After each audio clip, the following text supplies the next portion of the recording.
Okay. అంటే sir first మీ కుటుంబం పైన మీ కుటుంబంలో ఏ వ్యక్తిని కోల్పోయినారు సార్? రాజిరెడ్డి మర్డర్ కంటే ముందు? నా పైన అటెంప్ట్ జరిగింది కదా!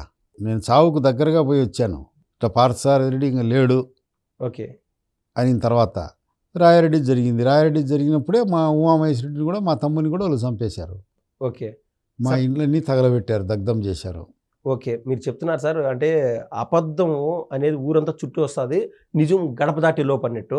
ఏదేమైనా అక్కడ కాలం మారిపోయింది. అది గిని మేము చేయలేదు, అది చేయలేదని చెప్తా ఉంటారు. కానీ మీరు నిర్భయంగా దాంట్లో మా ప్రమేయం ఉందనేది మీరు ఒప్పుకున్నారు. అందుకు రియల్లీ హ్యాట్స్ ఆఫ్ సార్. అయితే తర్వాత మీ మనస్తత్వం ఏ విధంగా ఉందంటే రాజిరెడ్డి మర్డర్ అయిపోయింది. కానీ మీరు అనేక ఇంటర్వ్యూలో కూడా చెప్పారు.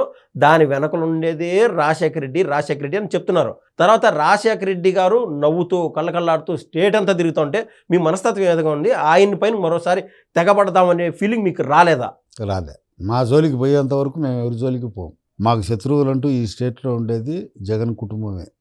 మిగతా వాళ్ళంతా రాజకీయ ప్రత్యర్థులే, వైసీపీ వాళ్ళు కూడా రాజకీయ శత్రువులు కాదు. వాళ్ళ సిద్ధాంతాలు వాళ్ళు ప్రచారం చేసుకుంటారు, మా సిద్ధాంతాలు మేము ప్రచారం చేసుకుంటాం. అది లోక సహజం. ఓకే. ఒక దేశంలో కానీ ఒక రాష్ట్రంలో కానీ.